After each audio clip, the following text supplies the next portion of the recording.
Pues buenos días, bienvenidas, bienvenidos, bienvenides a nuestro seminario, la sesión inaugural del Seminario Internacional Alejandro Arteaga 2025. Estamos muy contentas porque este año se amplió nuestra red de colaboración para el seminario. Va a estar participando con nosotros la Universidad Autónoma de Ciudad Juárez, la Universidad Autónoma de la Ciudad de México y también el Instituto Mora, así como la Universidad Autónoma del Estado de Guerrero. Entonces, eso pues nos fortalece muchísimo y nos permite tener diálogos más amplios. Este año decidimos colocar en el centro de nuestras reflexiones el tema de la memoria, cómo se produce, quiénes son las personas que la producen, cuáles son las razones y los motivos que impulsan las dinámicas de memorialización y cómo esto puede estar en discusión con proyectos estatales o con la política estatal para producir memoria. ¿Qué es lo que se hace desde la memoria oficial?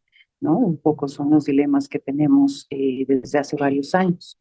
Y más porque en nuestro país, en México, estamos ya a 19 años de que se inició una estrategia de militarización de la seguridad que en su momento llegó a ser nombrada como guerra contra el narcotráfico.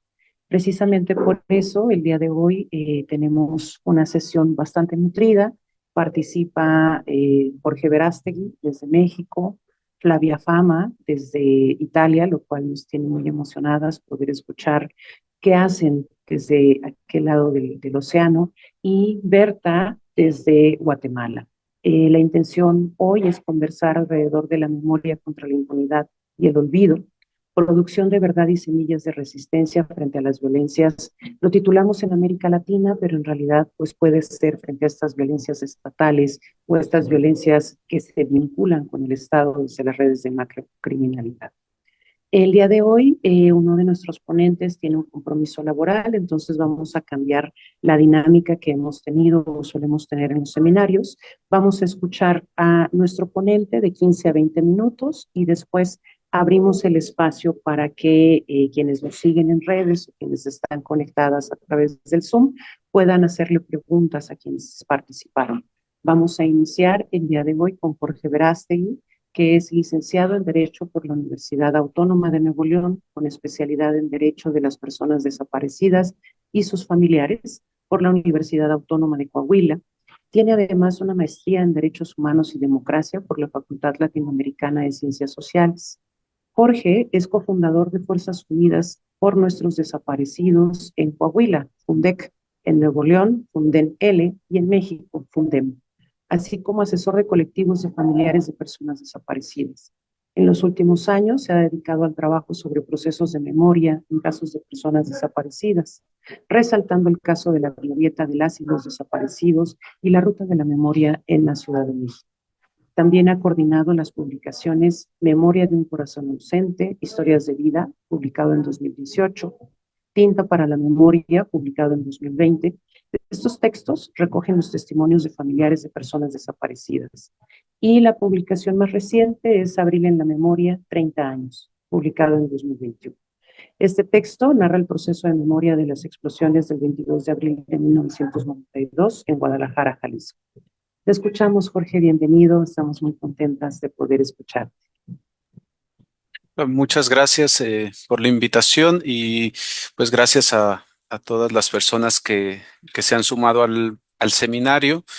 Bueno, retomando las preguntas guías que nos han mandado y bueno, tomando como referencia también el trabajo que he hecho y he acompañado en el tema de memoria, eh, yo partiría de decir que la memoria la podríamos identificar como una herramienta que utilizamos en el campo político, diferenciándola de, de lo personal, que serían los recuerdos que tenemos en nuestros casos particulares de nuestros familiares desaparecidos, y más bien la memoria como esta herramienta que llevamos al campo político de la lucha social y que utilizamos para enfrentar las diferentes violencias, eh, pero sobre todo esta política estatal de olvido, yo creo que en el caso de México es muy particular, que tenemos un estado que no sé si lo podría decir que no tiene una política de memoria o más bien que tiene una política de olvido que utiliza también la administración de la memoria para ir silenciando o distorsionando las luchas sociales. Voy a partir de este último trabajo que hemos estado haciendo familias de diferentes partes del país, que aquí hay algunas de las compañeras que se han ido sumando a esta toma de la glorieta de las y los desaparecidos en la Ciudad de México, que se inserta en esto que también llamamos la ruta de la memoria, que está integrada pues por los antimonumentos que van sobre Paseo de la Reforma hasta Palacio Nacional.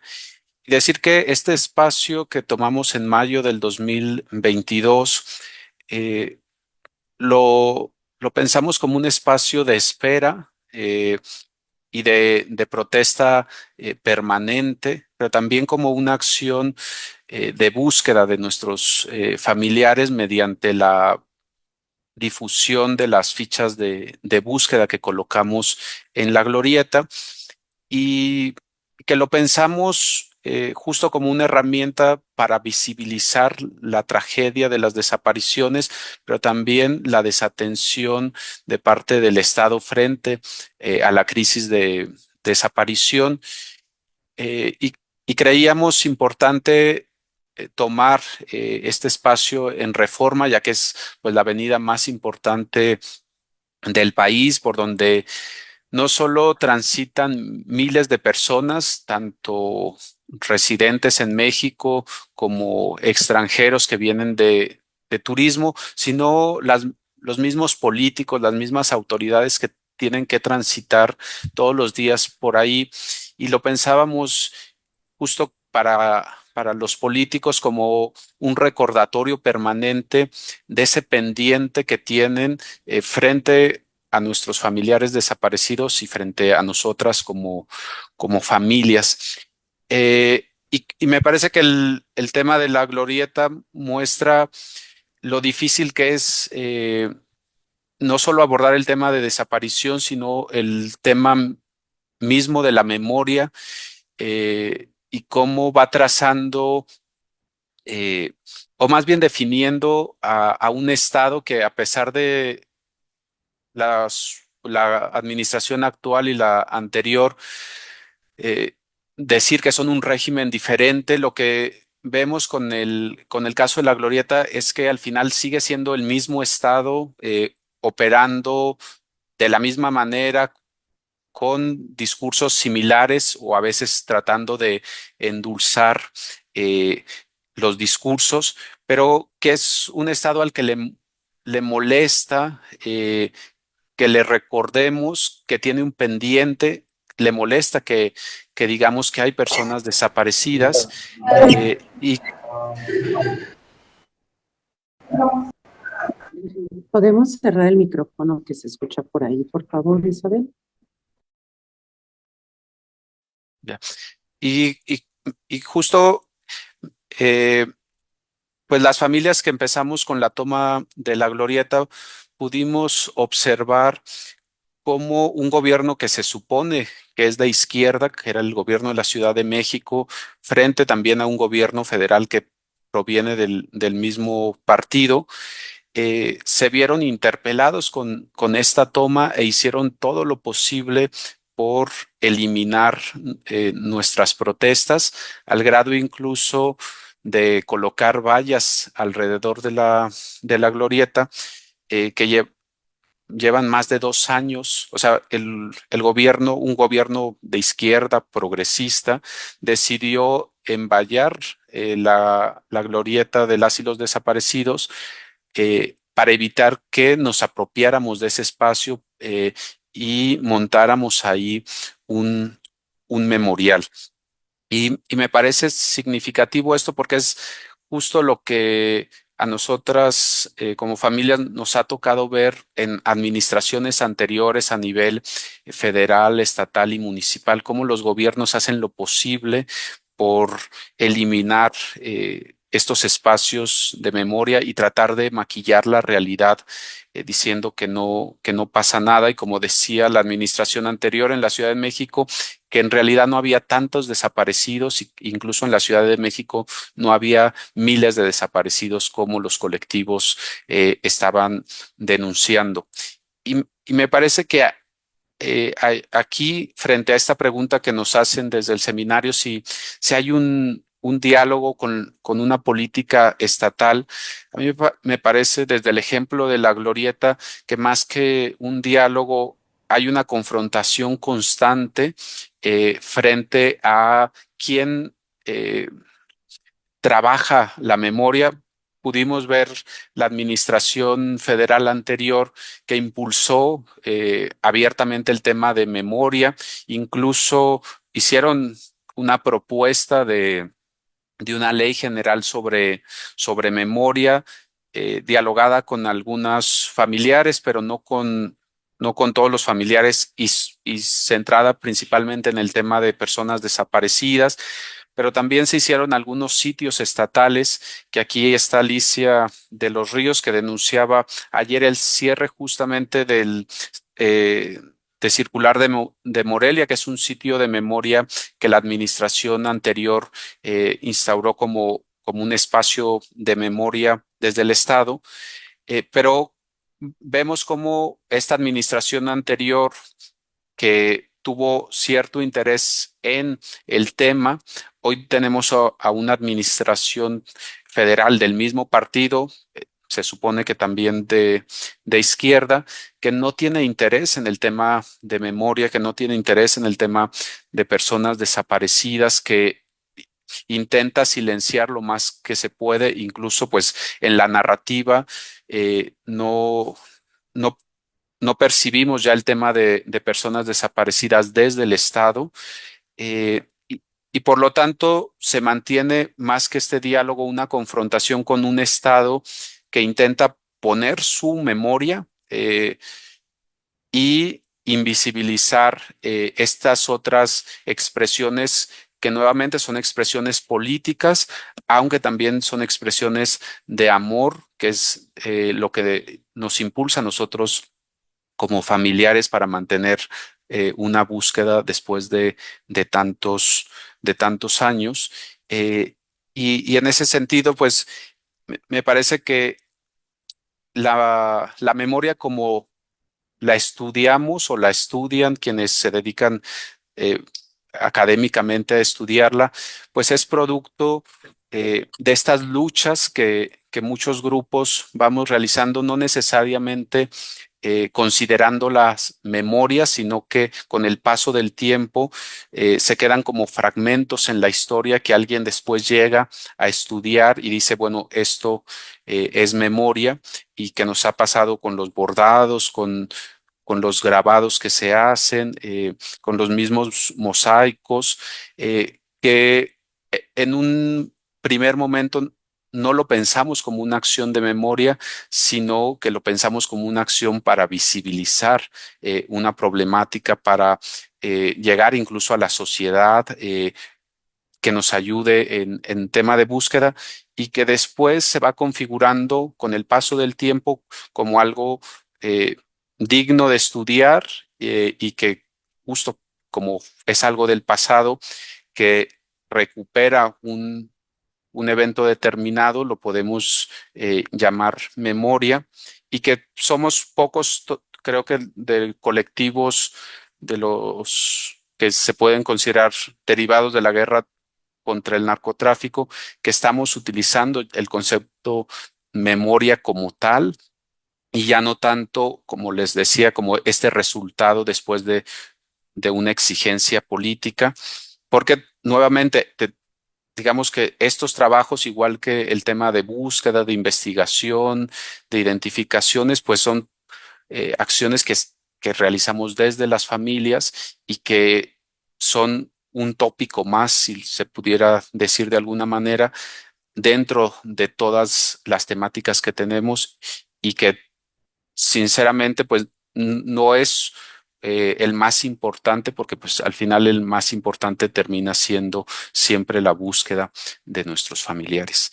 Eh, y terminaría diciendo nuevamente el tema del Estado, sobre todo frente a estas políticas globales, cómo estamos virando hacia la derecha y cómo nuestros referentes en temas institucionales como Argentina, por ejemplo, aquí en la región, o incluso Alemania, donde el Estado instrumentó políticas bastante interesantes en temas de memoria, cómo ahora se está virando hacia la derecha y se está incluso cuestionando todo este tema, pero que en México, como no, nunca hemos tenido una respuesta tan efectiva sobre el tema desde lo estatal, creo que también nos falta tener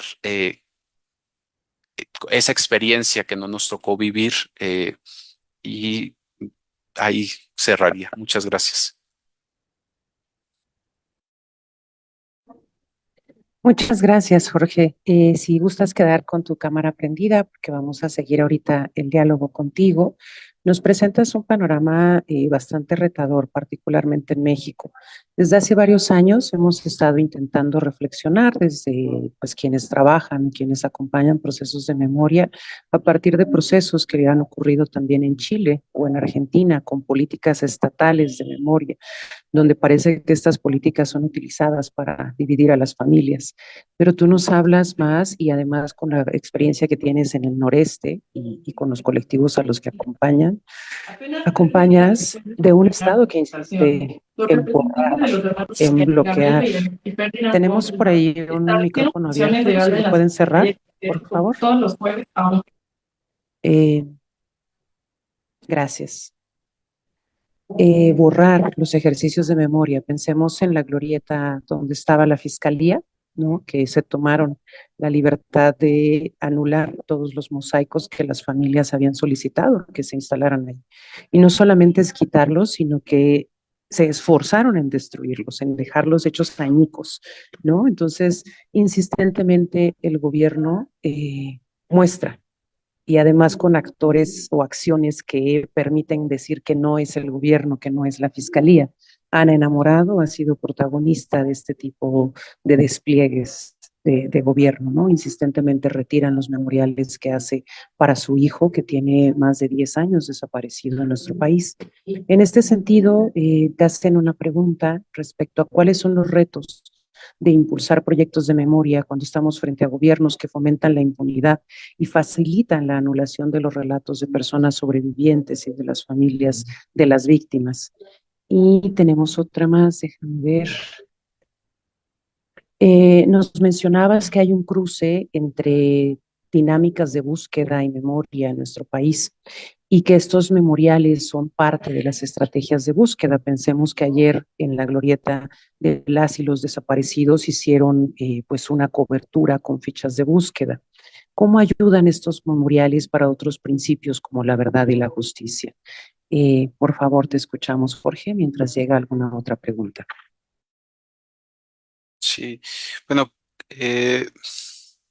los retos a los que nos enfrentamos, eh, digamos que sin duda hay muchos retos que ahorita hablaré algunos frente al Estado, pero me parece que uno de los principales retos es nuestro vínculo con nuestra otra parte de la sociedad, de esa sociedad en general, esa sociedad civil,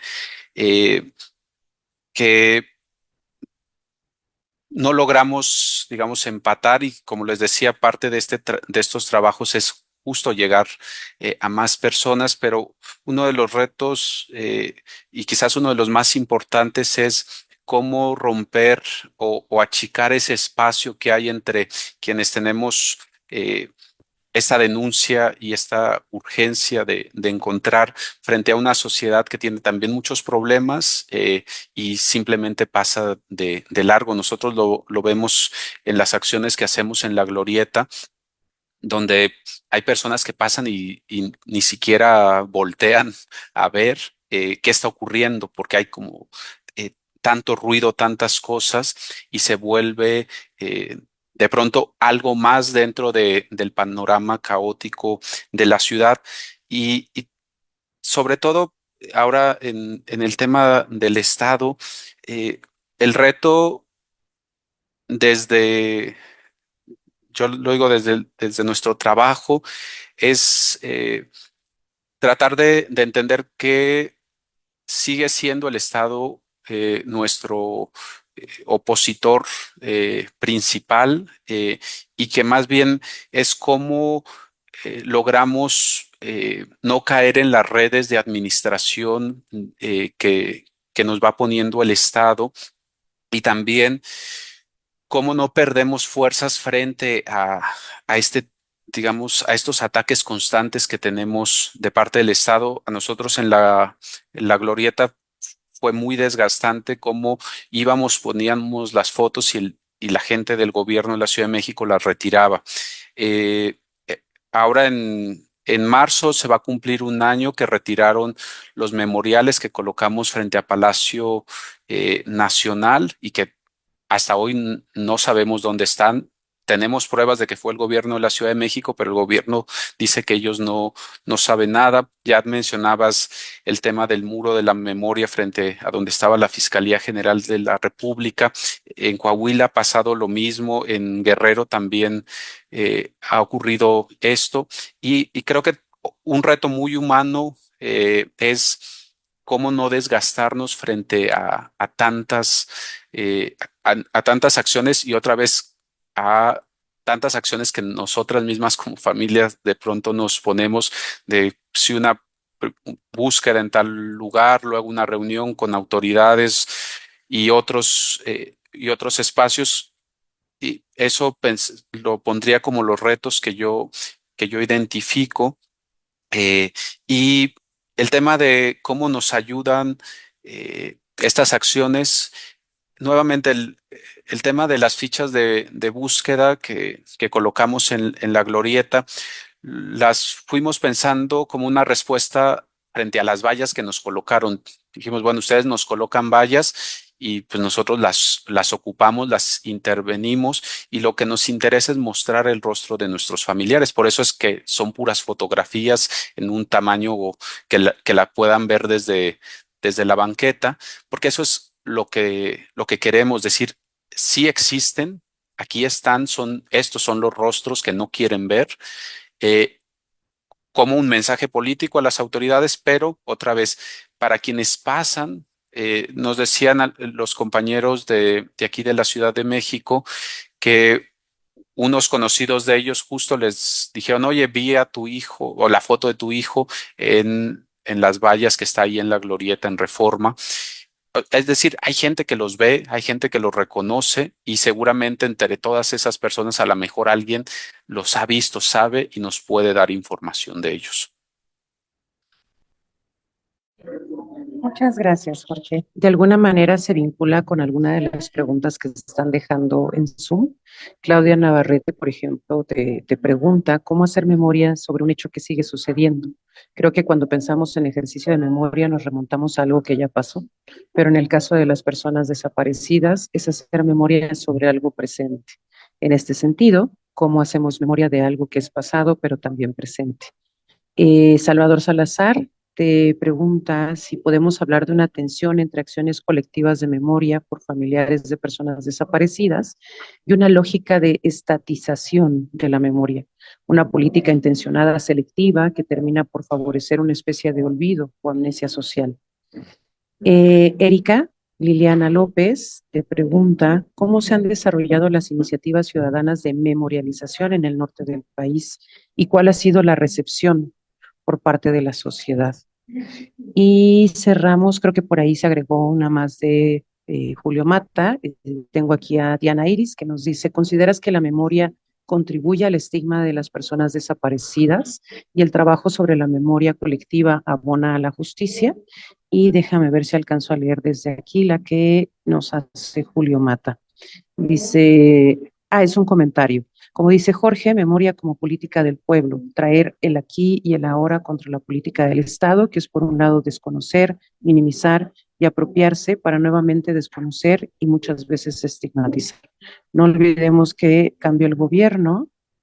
Ay, se me movió aquí, perdón. Cambió el gobierno, pero sigue siendo el mismo Estado que ha sido capaz de mantenerse por muchas décadas en el poder. Entonces te dejamos con las preguntas de Salvador, Erika Liliana, Diana Iris y Claudia Navarrete. Te escuchamos, Jorge. Sí, bueno, voy a tratar de ser breve.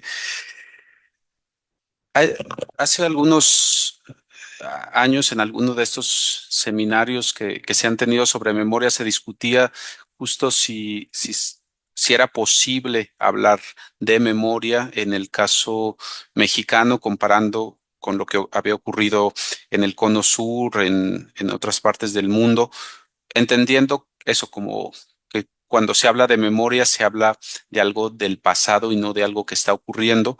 Pero como decía al inicio, creo que la memoria es una herramienta política eh, que nos permite mostrar no solo algo que ocurrió para retomar este lema de que no vuelva a ocurrir, sino que también nos da la pauta de utilizarlo como una herramienta para denunciar lo que está ocurriendo justamente ahora. Y como decía Julio, o sea, tenemos a una nueva administración que intenta desmarcarse de un régimen determinado. Sin embargo, justo la memoria nos permite eh, esta libertad de decir, pues cambió el gobierno, pero no ha cambiado ni el régimen, ni siquiera ha cambiado el Estado y siguen siendo las mismas estructuras y los mismos procesos que históricamente el Estado mexicano ha utilizado. Y me parece que la memoria eh, pensada como una herramienta política, una herramienta viva, eh, puede interactuar con lo que está ocurriendo ahora, con lo que ha ocurrido eh, en el pasado. Eh, y en ese sentido es justo el Estado, no solo con el tema de la memoria, sino con todas las problemáticas sociales, siempre ha tratado de intervenir, de administrarlo, y por eso lo ponía hace un momento como un reto. O sea, el reto es cómo no caemos en la simulación y en la administración de un Estado que nos puede tratar de endulzar el oído diciendo, bueno, ahora sí les reconozco tal cosa, pero ya no hagan tanto escándalo o dejen de hacer sus protestas. Y más bien me parece que eh, nuestros movimientos, nuestros grupos, necesitamos un proceso de mayor politización, porque otra vez el campo de la memoria es un campo político y el diálogo frente al Estado también parte de lo político y tenemos que entender desde ahí todas las lógicas que operan desde el Estado y no como este Estado que nos concede amablemente algo, sino que es un Estado que tiene intereses políticos y sobre todo en estos temas, pues tiene interés de mostrar su memoria, la forma en la que ellos dicen que hacen memoria, un, digamos, un nuevo sector político que como lo hizo el PRI, que decían que eran los herederos de la revolución, ahora tenemos a políticos que eh, dicen que son los herederos de las luchas de los sesentas y tenemos justo que combatir, seguir combatiendo, pero con una visión política, todo esto. Eh, y, o sea, a mí me parece que el tema de la memoria ayuda a quitar justamente el estigma de las desapariciones y sobre todo a humanizar a las personas desaparecidas y desdibujar hasta cierto punto esto de las numeralias y darle un rostro. A mí me parece que cuando pasamos por Reforma y vemos la glorieta llena de rostros, le da un sentido diferente y incluso a las personas que, han, que se han acercado a las acciones que realizamos, se nota un cambio, o sea, al ver los rostros, al ver lo humano de la tragedia, y en esa medida creo que nos ayuda a romper ciertas distancias entre, son más de 100,000 personas desaparecidas. Eso creo que hoy en un México tan violento ya no dice lamentablemente nada. Y creo que en temas de justicia se vuelve muy complicado a veces responder porque ¿qué es la justicia? Y creo que también la crisis de desaparición ha abierto una discusión en torno a qué entendemos por justicia. Algunos decimos, o sea, para mí justicia sería que me regresaran a mi hermano y a mi sobrino. Y para otras personas se entiende justicia tener a los responsables en la cárcel con 200 años de sentencia. Y creo que eso o sea, para mí la memoria contribuye a darnos una justicia no solo desde el ámbito personal, familiar, sino también desde lo social. Y no sé si se me fue alguna otra, pero está ahí. Gracias. Muchísimas gracias, Jorge. Nos colocaron ya al final de tu participación una pregunta en Facebook, entonces si quieres, si te sientes con el tiempo, con la confianza de responder a través del chat de Zoom y nuestras compañeras lo trasladan al Facebook. Esta pregunta es bien específica hacia el estado de Coahuila y preguntan cómo aborda el estado de Coahuila el tema de la desaparición en relación con el tema nacional. Entonces, pues tú nos dices y si hay respuesta la llevamos hacia el Facebook. En este mismo sentido, otra de las últimas preguntas, estaba pensando si las categorías de memoria las usamos siempre desde el sur y si deberíamos seguir hablando de violencia. Y en realidad este seminario, en la coordinación de este año, estamos intentando ampliar las discusiones nuestras propias, ¿no? Entonces, justamente encontramos, Sandra conoció a un colectivo ahora que tuvo la oportunidad de viajar con la red regional a Europa, otros procesos de memoria y desde ahí es que convidamos ahora a Flavia Fama. Ella es licenciada en Derecho por la Universidad de Roma III. En 2013 cursó un posgrado sobre escenarios internacionales de la criminalidad organizada en la Universidad Estatale de Milano. Continuó en 2015 con una maestría en protección internacional de los derechos humanos en la Universidad de la Sapienza, en Roma. Flavia Fama es hija de Serafino Fama, abogado penalista asesinado el 9 de noviembre de 1995 por la mafia siciliana. En este acontecimiento se marcó su vida y le permitió ingresar al ámbito de los derechos humanos para llevarla a encontrar en 2005 la asociación Libera contra las mafias. En 2009 empezó a ser una activista para la memoria de las víctimas inocentes de las mafias, dando encuentro con los estudiantes y con la sociedad civil para visibilizar su historia y la de las víctimas en general. Te escuchamos, Flavia. Un gusto contar con tu participación en este espacio. Hola, buenas tardes a todos y gracias por la invitación. Yo estoy de acuerdo con lo que dijo Jorge porque la memoria es una herramienta muy importante también en Italia. Aquí hay el problema de las víctimas inocentes de las mafias, como mi padre y como muchas otras personas que fueron asesinados solamente porque eran profesionistas inocentes que no querían hacer acuerdos con los criminales o simplemente gente común que estaba caminando por las calles fue asesinada por los criminales. La memoria para mí al principio fue muy privada, muy personal, porque antes de encontrar a Libera no conocía la importancia de compartir y como decía Jorge, es muy importante visibilizar porque aquí también muchas veces después que una persona está asesinada, normalmente se dice que era un criminal o que no Por ejemplo, había otras cosas intereses ilegales o cosas que no estaban colgadas con el facto que era una víctima inocente y los familiares siempre tienen que empezar a luchar para visibilizar la historia y la memoria de todas las víctimas de las mafias.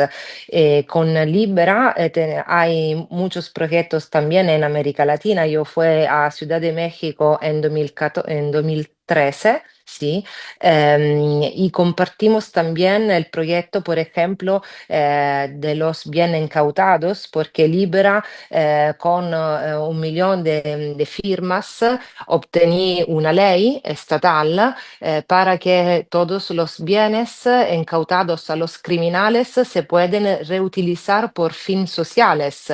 Y desde hace algunos años, el 21 de marzo es el Día de Memoria y Compromiso por todas las víctimas de mafias y este año vamos en el sur de la Sicilia, de la Italia, en Sicilia, en Trapani, y todos los familiares vamos a hacer esta manifestación para visibilizar, para también preguntar que nunca más va a pasar a otra persona lo que nosotros hemos vivido.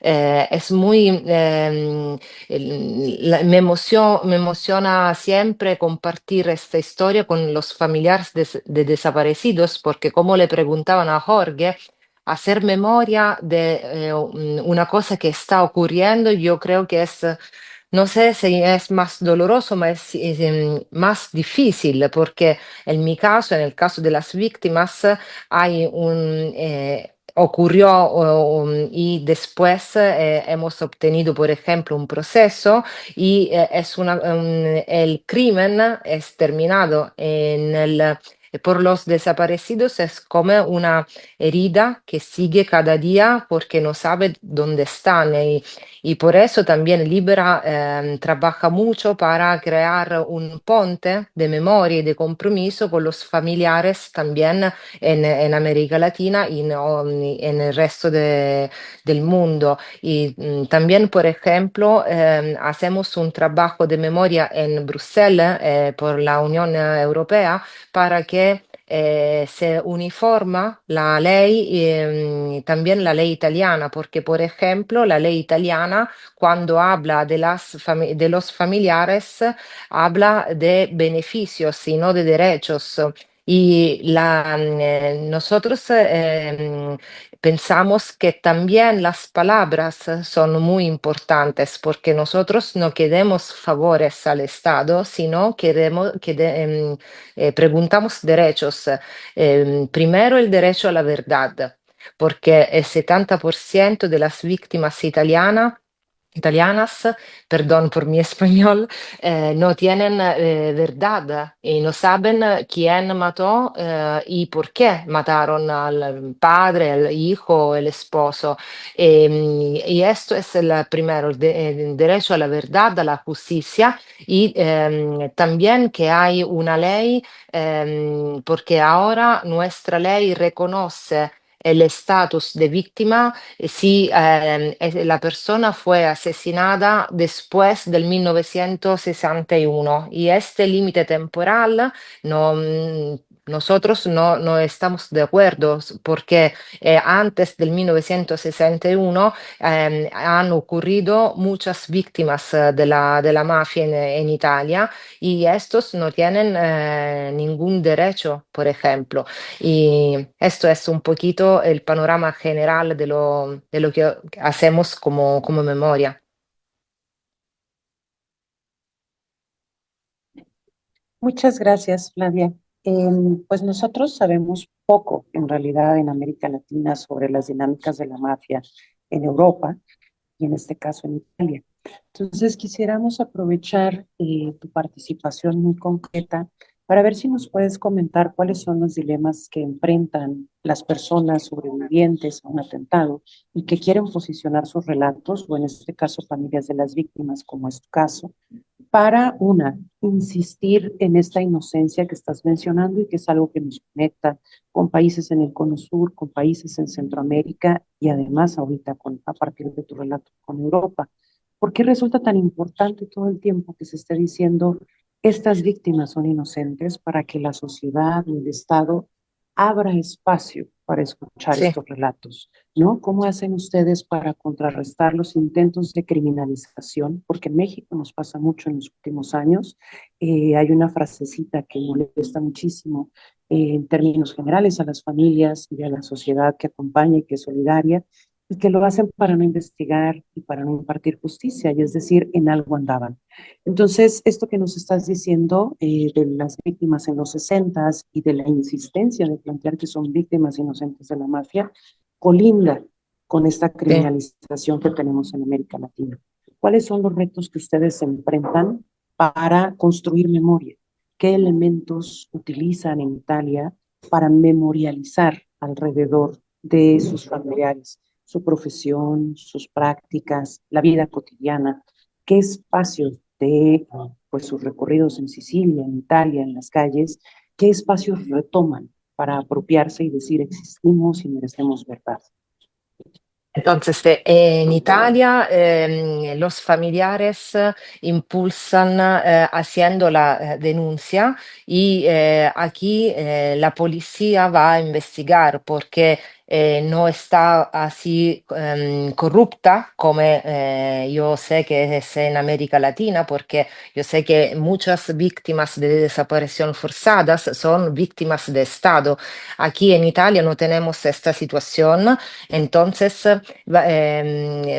la policía va a investigar y juntos con los familiares va a analizar, reconstruir la vida de la víctima, porque, por ejemplo, en mi caso, interrogaron, mi padre era un abogado, interrogaron a los familiares, a los colegas y hicieron muchos aprofundimientos, investigaciones y pero esto muchas veces no es suficiente y en mi caso después de 2 años algunos criminales se pentieron, no sé si se dice así, pero decidieron, empezaron a colaborar con la justicia, porque por ejemplo en Italia hay este fenómeno de algunos criminales que empiezan a colaborar con la policía porque muchas veces es conveniente para ellos porque tengan un descuento de la pena. Y entonces, hablando de todos los crímenes que habían hecho, confesaron el crimen de mi padre. Y por eso, por ejemplo, el 70% no tiene verdad, porque las investigaciones son mucho difíciles y la criminalidad organizada es una organización muy estructurada y el Estado muchas veces no tiene suficientes investigadores, recursos y en algunos casos no quiere investigar. Hay muchos crímenes donde está involucrado también el Estado italiano y entonces el Estado no quiere investigar contra el Estado mismo. Un poquito como es en México. Es la mínima parte, pero también aquí hay eso. Entonces los familiares sensibilizan también hablando con los periodistas, porque el importante es seguir hablando de una historia, porque se continúa a investigar, porque esperamos que va a ser un cambio en la investigación, un cambio, por ejemplo, de cualquier persona que sabe algo sobre lo que ha ocurrido va a hablar con la policía. Entonces, esto es el trabajo que nosotros hacemos y también hacemos un trabajo para sensibilizar los menores. Por ejemplo, hay un proyecto de Libera dentro de las cárceles minoriles, donde los familiares y los activistas de Libera encuentran a los jóvenes que están allá porque cometieron crimen para que mostramos otra posibilidad de vida. Esto es para mí un trabajo que es muy importante porque aquí la criminalidad organizada puede contar sobre el facto que hay la pobreza, que muchos jóvenes no encuentran un trabajo, entonces el trabajo criminal es fácil, es un trabajo donde pueden ganar rápido, pero de pronto van a encuentro a la muerte o al cárcel. Entonces nosotros hablamos con los jóvenes para que ellos decidan de cambiar vida. Y esto es un poquito el trabajo que hacemos en todas las direcciones, porque así esperamos que los jóvenes no van a involucrarse en la criminalidad, sino van a hacer una vida simple y honesta. Muchas gracias, Flavia. Con esto podemos ver estos vasos comunicantes. Una de las preguntas del bloque previo era precisamente si podemos estar hablando de memoria cuando en realidad la violencia sigue latente. Y pues entre ustedes dos nos están mostrando cómo el trabajo de memoria y la sensibilización permite conectar también con poblaciones que están activas, impactando, produciendo, generando dinámicas de violencia. Entonces, la memoria no solamente nos permite redignificar o colocar en el centro nuevamente la dignidad de nuestras familias, de las víctimas a quienes se intenta criminalizar, sino conectar con estos actores que producen la violencia y tal vez producir con ello nuevos caminos para ellas y ellos. Voy a ceder la palabra a Sandra Oded Gerardo, que es otra de las compañeras del GIAS y que está coordinando conmigo este año el seminario, para que te transmita las otras preguntas. Un gusto escucharte. Gracias. Voy a continuar con la moderación. Flavia, un gusto escucharte, un gusto volverte a encontrar y te voy a decir una pregunta que tenemos en el Zoom y otra que hay de este lado. Dice Erika Liliana López, gracias Flavia por tu intervención. Cuando te refieres al término de víctimas inocentes, lo que apunta es que hay otro tipo de víctimas que serían no inocentes.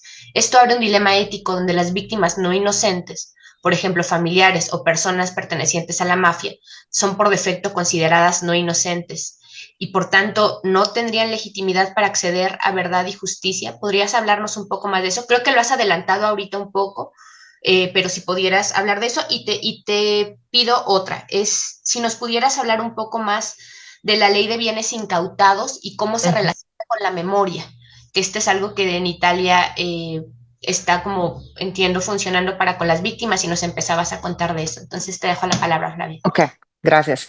Entonces, sí, el facto es que muchas veces aquí en Italia los criminales se matan entre ellos porque hacen una guerra para el control del territorio y estos no pueden, claro que tienen el derecho a ver un proceso, pero aquí en Italia las víctimas inocentes tienen algunos derechos, por ejemplo,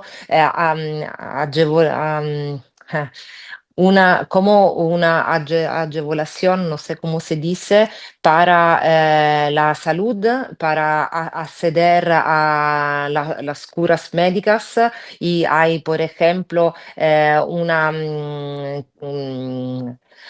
cantidad de un acceso facilitado al trabajo. Hay algunos derechos que son reconocidos cuando hay un estatus de víctima inocente. Y también la memoria, nosotros, esta es también una lucha deliberada porque nuestros familiares no estaban involucrados en afares ilegales y algunas veces también en pasado ocurrió que familiares de criminales querían obtener los mismos derechos. Y esto es un poquito el motivo por qué hacemos esta diferencia. Porque claro que cuando una persona está asesinada es comunque una víctima, técnicamente víctima de un crimen, pero el discurso es que no se puede decir que es inocente, porque cuando está en un grupo criminal, cuando entrega en un grupo criminal, se sabe que se sale o con el cárcel o con la muerte. Esto es un poquito una cosa que los criminales saben que, no que es una vida ilegal y muy peligrosa. Y esto es. Y la otra pregunta, la olvidé que... Ah, la ley de los bienes incautados. Sí, entonces...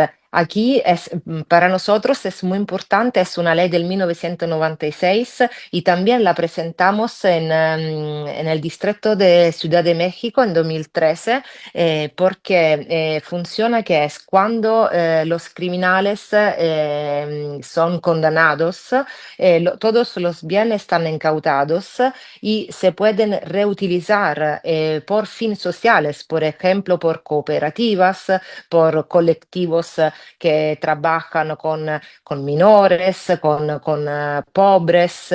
Y para nosotros es muy importante, ¿por qué? Porque la criminalidad en Italia es una fuerza para el trabajo. Muchas jóvenes, como decía antes, quieren trabajar porque no hay trabajo legal. Entonces es más fácil hacer crímenes para vivir. Esto es también un problema serio.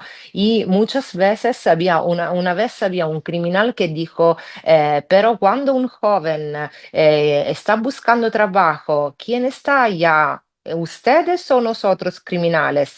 Cuando un joven quiere hacer una visita médica porque tiene problemas de salud, ¿a quién llama? ¿Al Estado o a nosotros? Y entonces con esta ley podemos decir que la legalidad también produce trabajo, también produce dinero y un contexto legal para vivir. Por eso es importante por nosotros que sea un circuito donde la gente puede trabajar y donde antes había muerte, porque donde hay criminales, droga, narcotráfico, hay siempre víctimas, hay siempre muerte. En los mismos lugares se produce vida, se produce trabajo, esto es. Muchas gracias, Flavia. Justo lo que nos cuentas nos permite ver también de pronto la diferencia en los contextos, aunque haya muchos vasos comunicantes como se habían visto, y de pronto tomar también eso se vuelve importante, ¿no? Las distinciones que puede haber en la manera en que operan los grupos, en la manera en que se están concibiendo a sí mismos. Y en ese sentido hay otra pregunta de Aida Hernández, dice, en el mismo sentido que la pregunta de Liliana, porque esto es algo que nos toca mucho.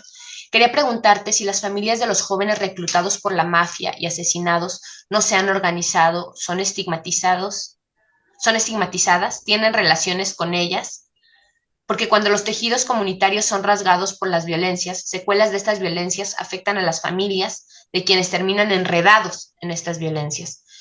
No Sí, entendí bien la pregunta. Espera, ¿la puedo leer? Ah, en el mismo sentido.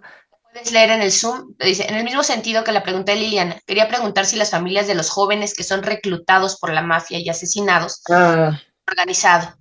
pero aquí es muy diferente porque normalmente los jóvenes no son, que son reclutados son como familiares de criminales, porque aquí, por ejemplo, en el sur, mayormente en el sur de la Italia, pero en general, es muy raro que un joven que no está en una familia de criminal se entrega, se puede entregar también, pero normalmente son familiares.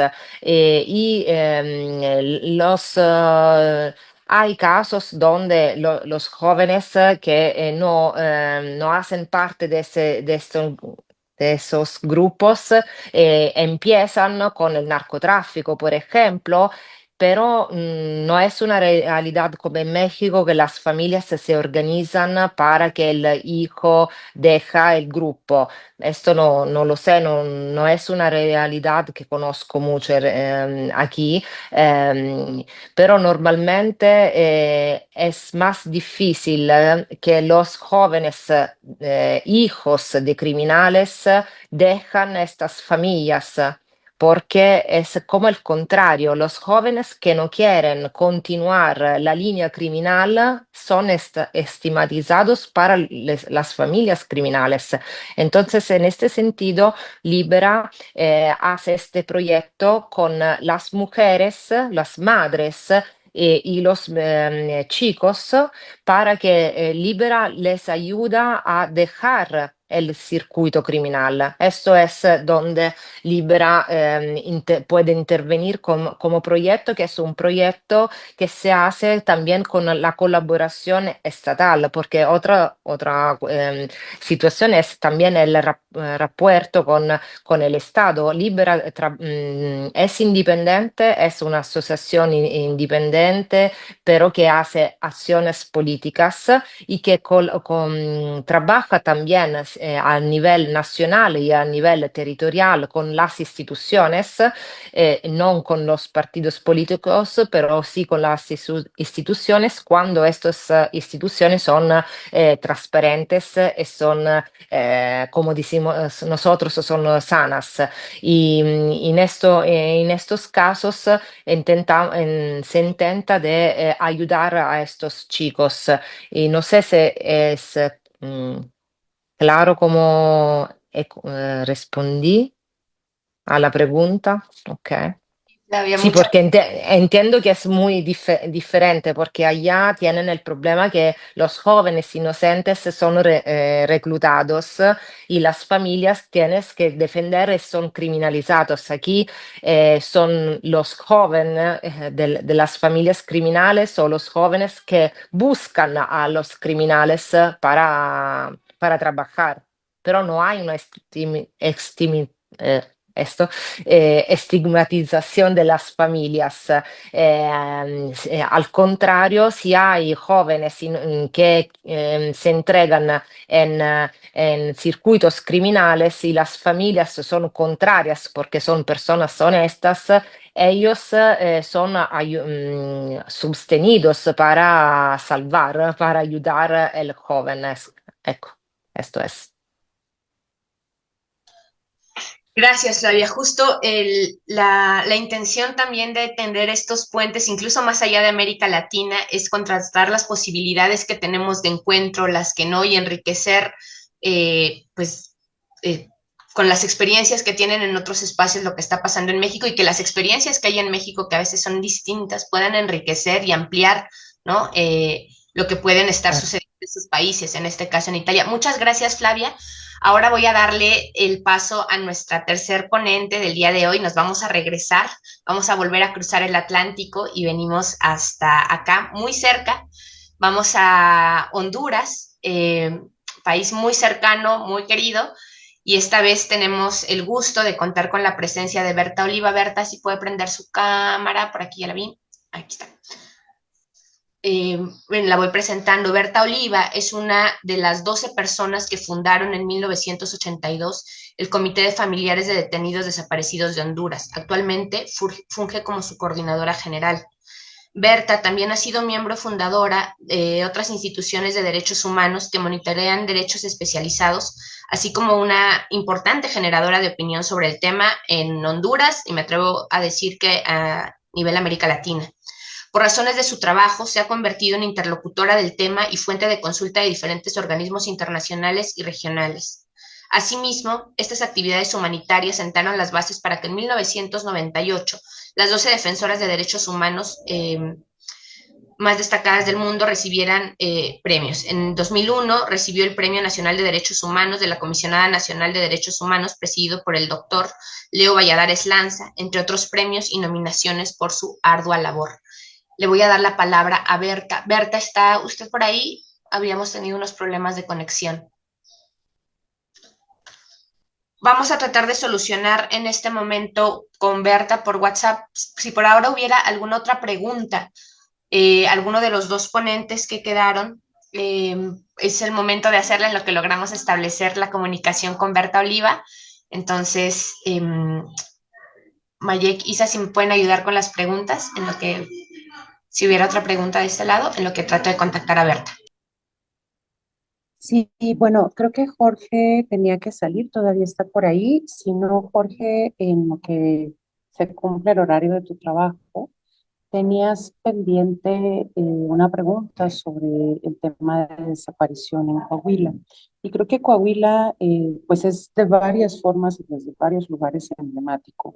Una, para quienes no conocen el panorama en Coahuila, las familias impulsaron una dinámica de exhumaciones desde 2016. Lograron una ley estatal de exhumaciones y eso ha permitido que ahorita tengan un centro regional de identificación humana.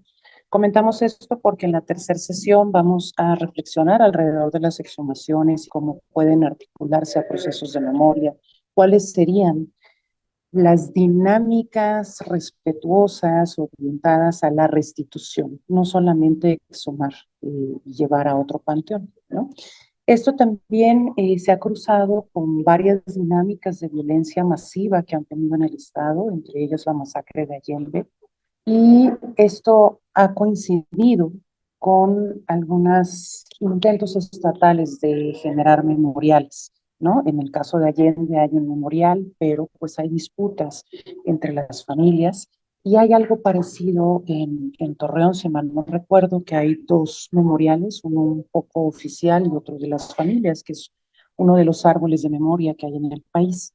Entonces, Coahuila concentra varias aristas que le convierten de alguna manera en un paradigma para pues las miradas de las familias a nivel nacional.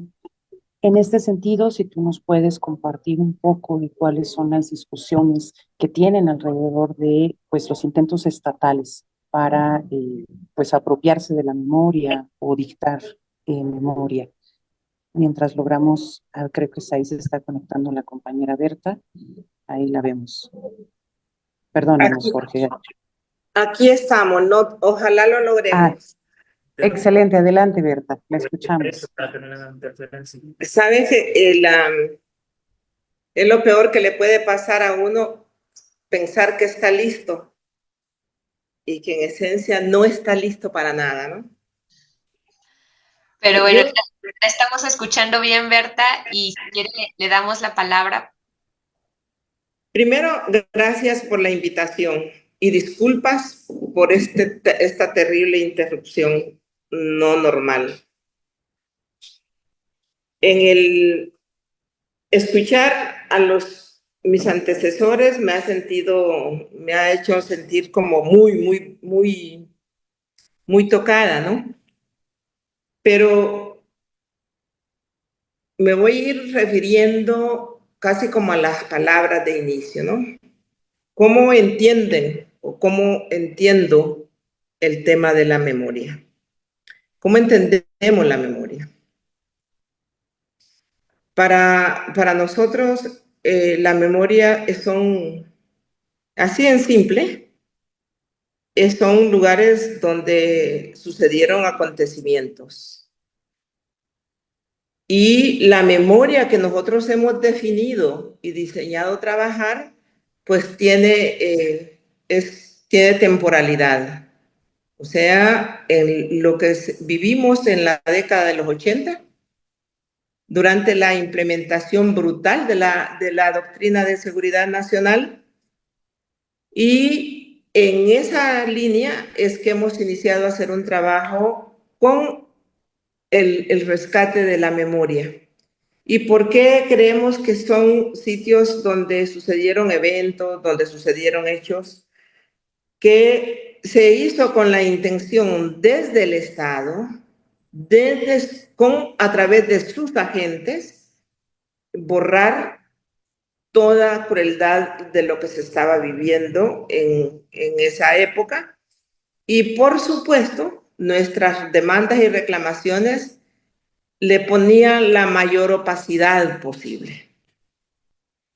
Entonces, como sabíamos que estábamos ante una práctica desconocida, pero sí bien diseñada por los perpetuadores, nosotros también diseñamos nuestra estrategia de denuncia, de exigencia y ver cómo el tema de la memoria en algún momento debería de ser como muy importante. Entonces, son sitios donde se cometieron lugares y lugares que se cometieron hechos. Y también siempre hemos creído que ningún espacio en sí mismo es un lugar de memoria.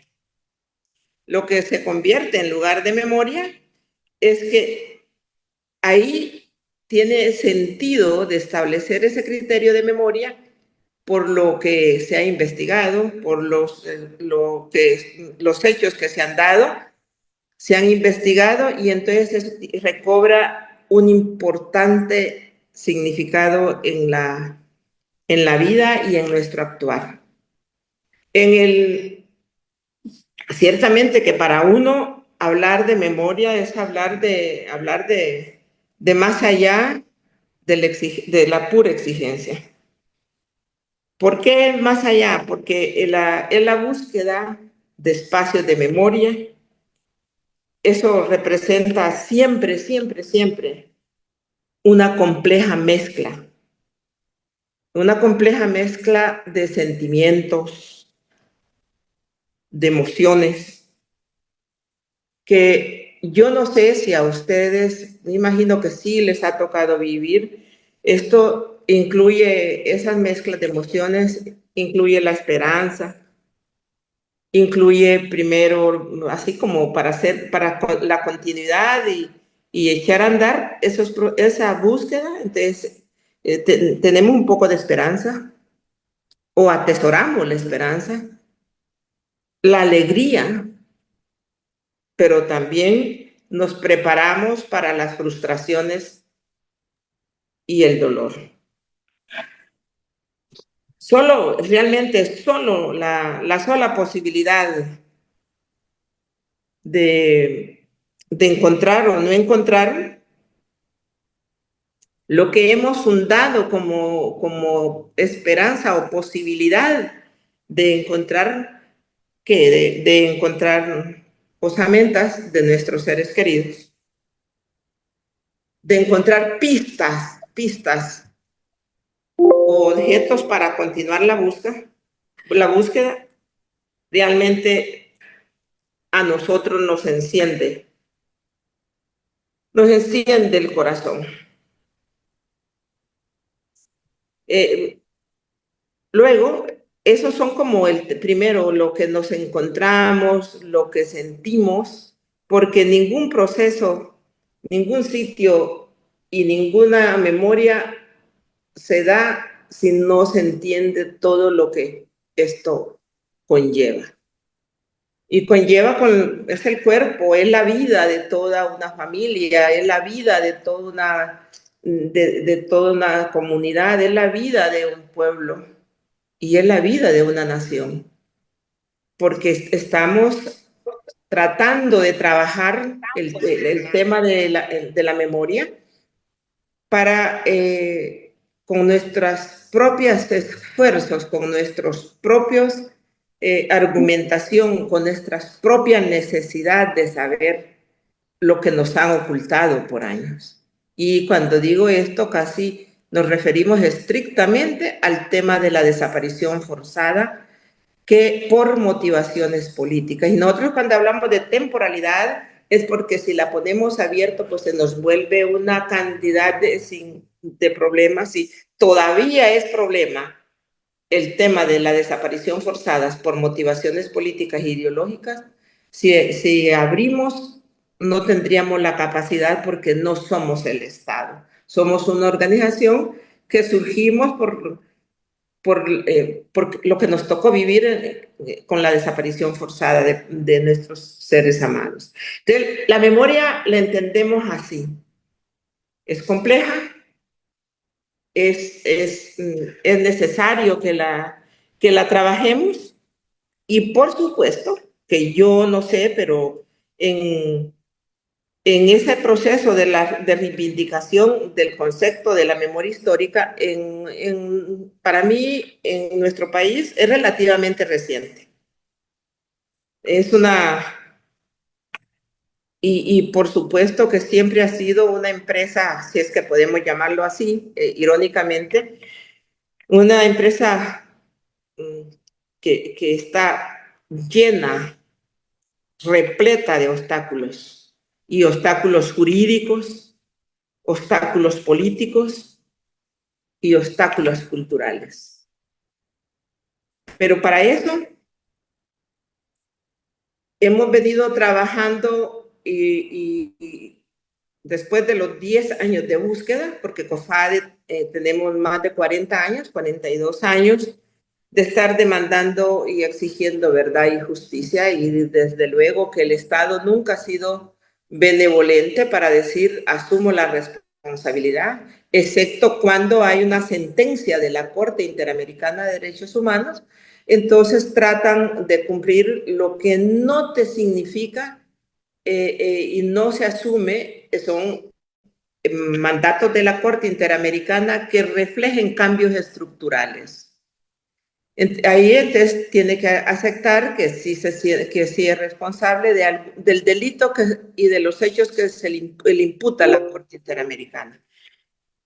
Y como tuvimos la posibilidad que en la primera década de búsqueda, el Estado de Honduras fue sentenciado por la figura de desaparición forzada, que es el primer país sentenciado por la desaparición forzada, pues empezamos a acumular la información necesaria, porque sabíamos la negación que había desde el Estado, y además no solo era la negación, sino la persecución que enfrentábamos las personas que buscábamos la verdad.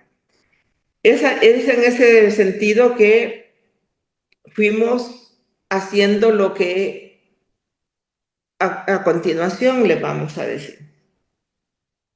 Conocimos inclusive la importancia en ese momento de la memoria, en los primeros 10 años.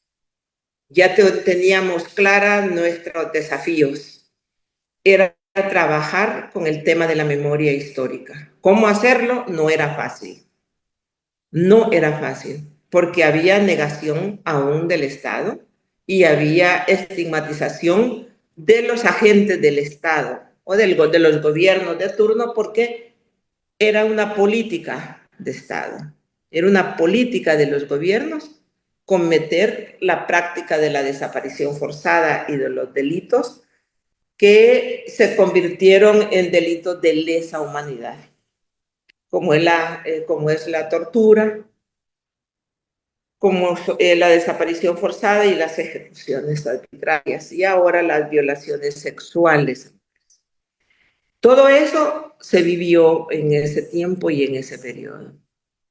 Pero ya cuando dijimos vamos a trabajar a favor de la memoria, es que diseñamos una acción de promover.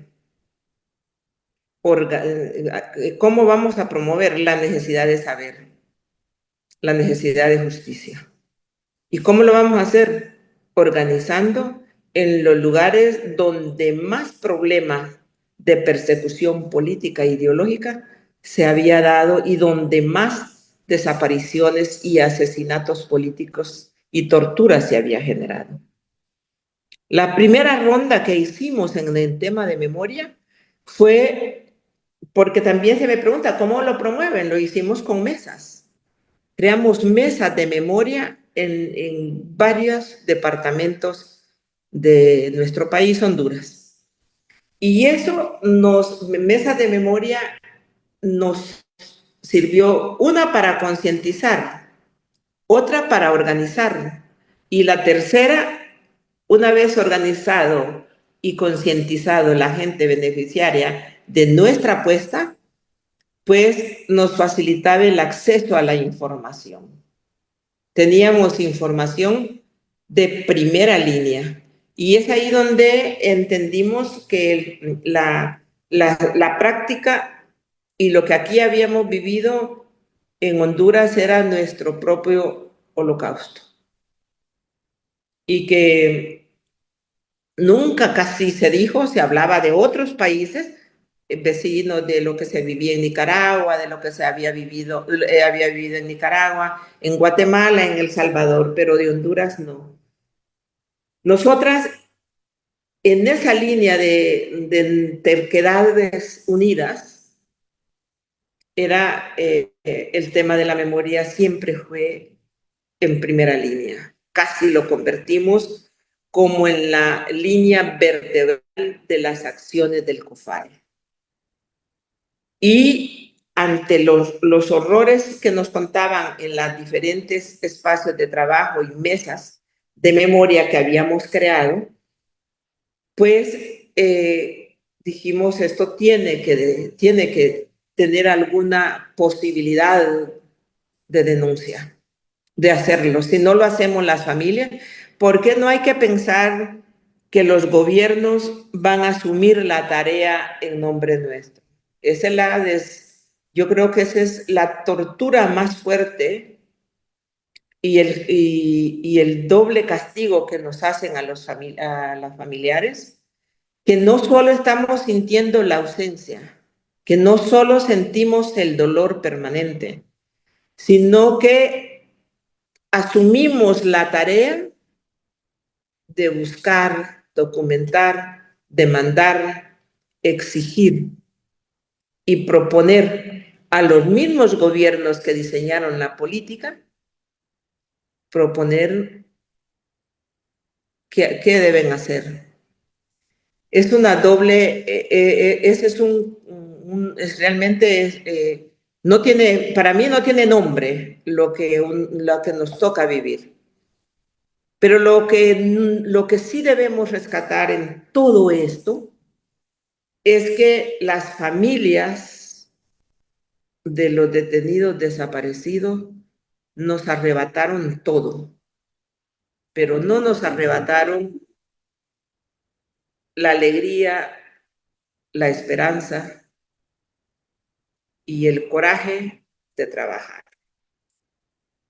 Parece que en el mundo los familiares de las víctimas decidimos persistir, insistir y resistir.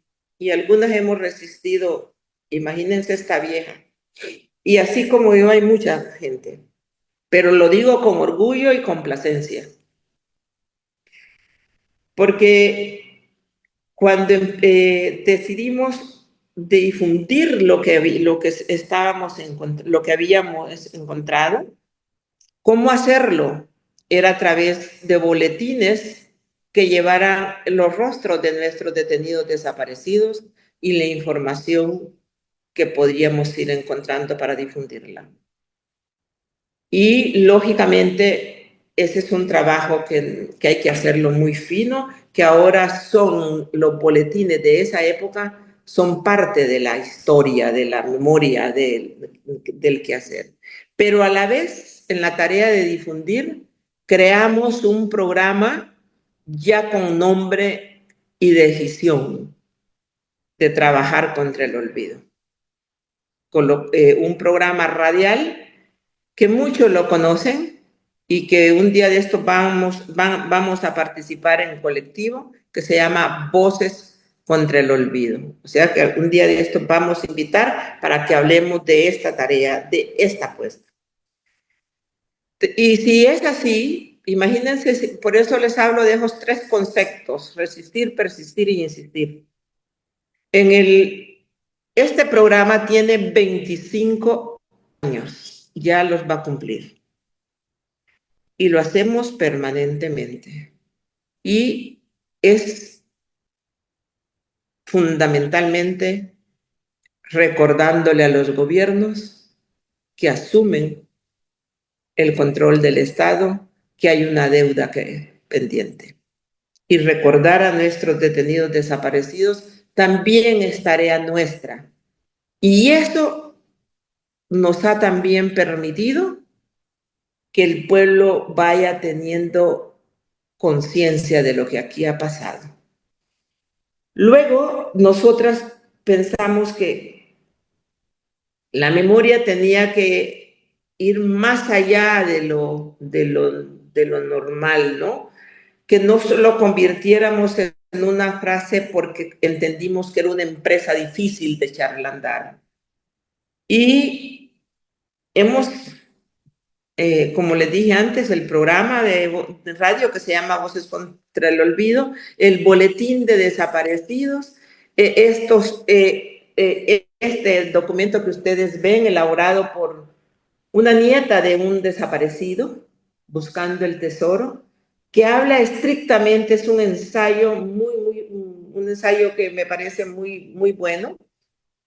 Hemos tenido como, por ejemplo, este libro, El canto del zorzal, es un sobreviviente que estuvo siendo torturado por muchos días en una cárcel clandestina, que ahora les cuento lo que es esa cárcel clandestina.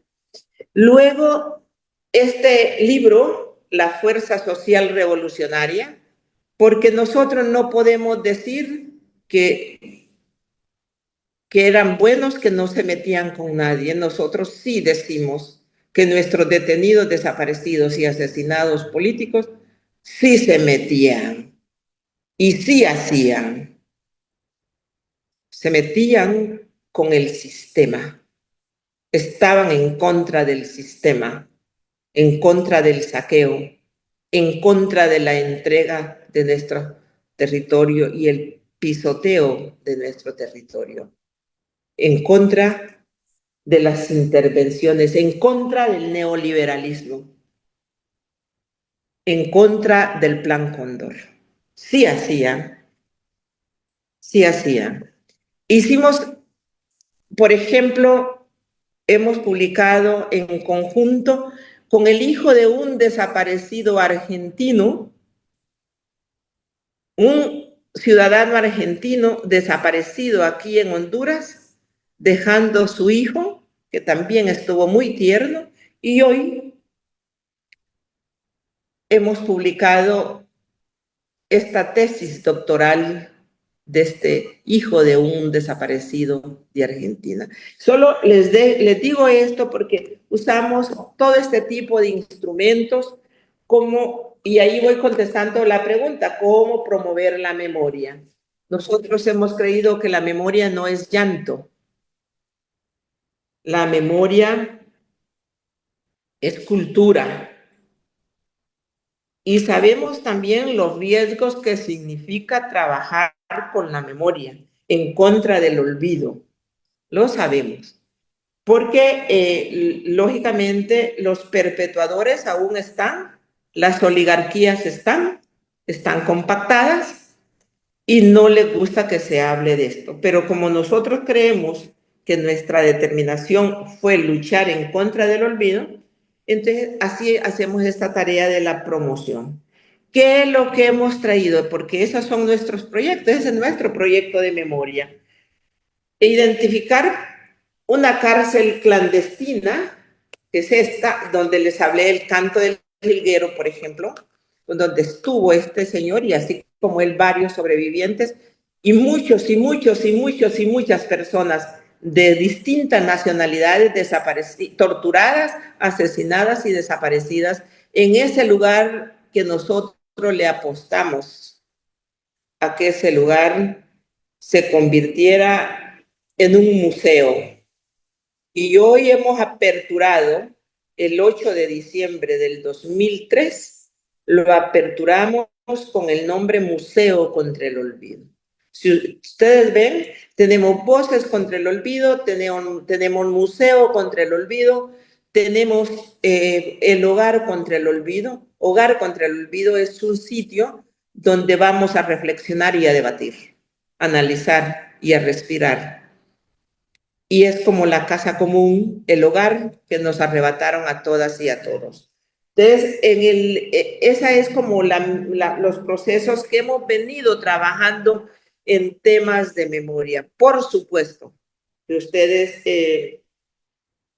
se preguntarán si hay o no interés, cuáles son los altos y los bajos que hemos tenido en la búsqueda y en el proceso del rescate de la memoria, cómo estamos ahora. Y luego, por supuesto, que en este último momento tenemos esta tarea de que en el Congreso Nacional nos aprueben la ley de cumplimiento de las obligaciones internacionales de derechos humanos con las víctimas de la Doctrina de Seguridad Nacional 1980-1993. Por eso les hablo de temporalidades. Si esto nos aprueban en el Congreso Nacional, y ya habríamos como avanzado muchísimo, porque uno de los ejes de justicia transicional es que el tema de memoria histórica en la búsqueda de la verdad, la justicia, que tenga que ver con las desapariciones forzadas por motivaciones políticas y asesinatos políticos y torturados y exiliados políticos, sea objeto de estudio y que se convierta en una clase obligada en el pénsul académico.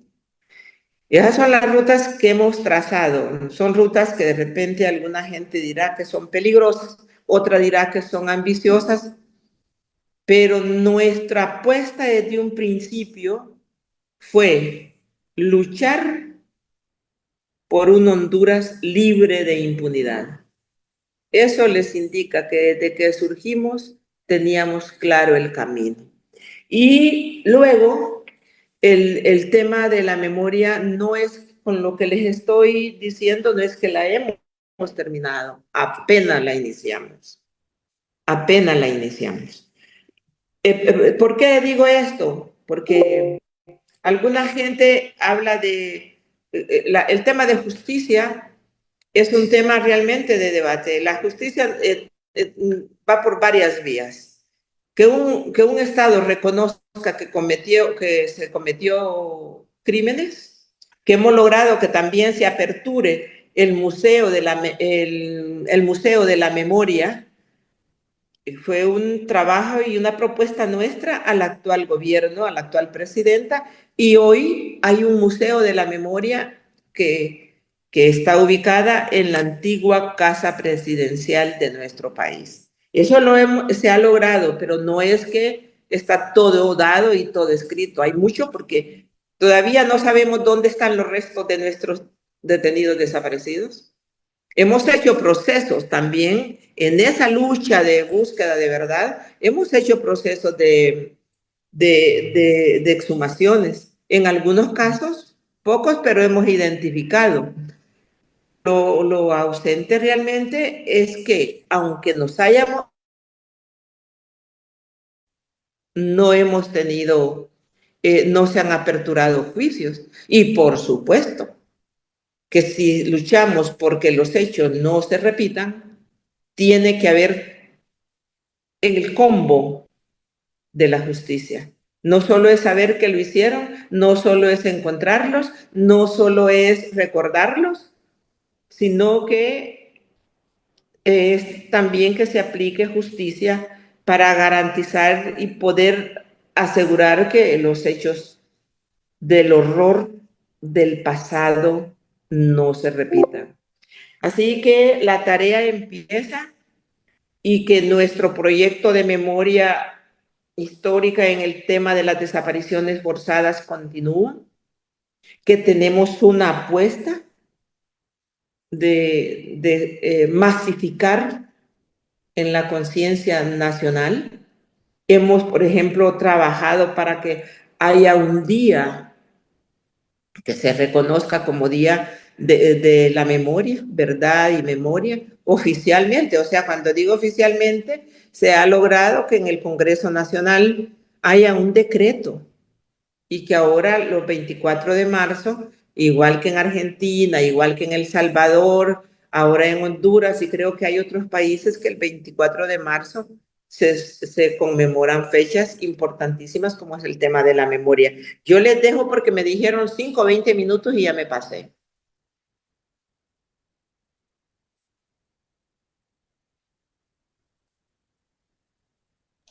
No, hombre, Berta, muchísimas gracias. El tiempo nos va alcanzando bien y bueno, agradecerle muchísimo. Qué bueno que funcionó la conexión, que la pudimos ver, que la pudimos conocer para quienes no la conocían. Y bueno, siempre es una dicha escucharla. Hay varias preguntas que a lo mejor nos permiten ahondar en cosas que yo sé que usted nos quiere seguir contando, pero de entrada destacar pues una serie de proyectos que ha venido impulsando COFADE desde esta necesidad que usted nos explicaba, ¿no? El museo, el hogar, voces contra la memoria, que nacen de la necesidad y de la emoción, de la alegría, incluso usted llama de la esperanza de las familias, que creo que es algo que vale mucho la pena destacar, porque en este seminario a lo largo de los años hemos visto cómo las familias de víctimas y víctimas también reclaman su derecho a la esperanza y a la alegría, ¿no? No solo a ser dejadas en un espacio de quietud. Entonces, bueno, voy a retomar algunas preguntas que hay en las diversas redes. ¿Le parece que le deje dos, las contestamos y luego le paso otras dos? Y así. Perfecto, usted manda. No, hombre, aquí nos vamos coordinando. Le paso la primera. De Rosa López Aguilar, pregunta por el Zoom. ¿Cómo pueden las narrativas de memoria impulsar la resistencia frente a la impunidad y el olvido en América Latina? Creo que usted nos lo ha ido resolviendo ya, pero si quiere ahondar un poco más en eso. Y le dejo otra de Jesús León. Gracias por lo compartido. ¿Podría explicarnos cómo eran las mesas de memoria? Esa era una especie de metodología, cómo elegían los espacios a las personas participantes que compartían ese espacio de mesas de memoria. Entonces, se las dejo por aquí, Berta.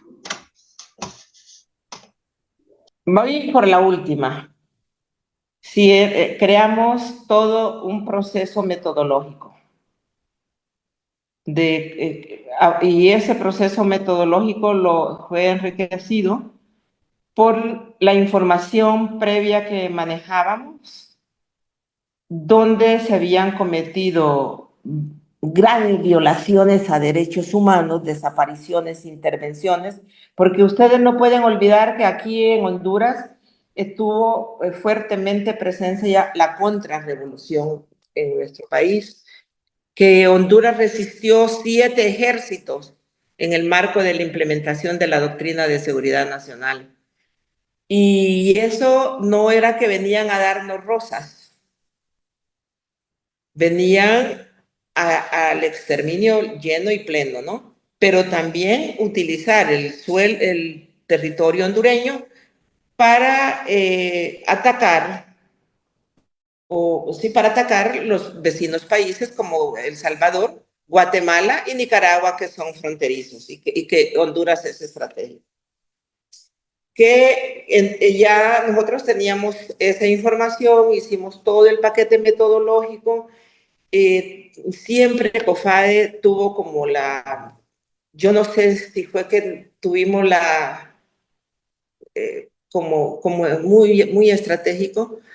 En ese momento no teníamos ni habíamos construido redes de defensores y defensoras de derechos humanos, porque este es otro programa que tenemos y otra apuesta, ¿no?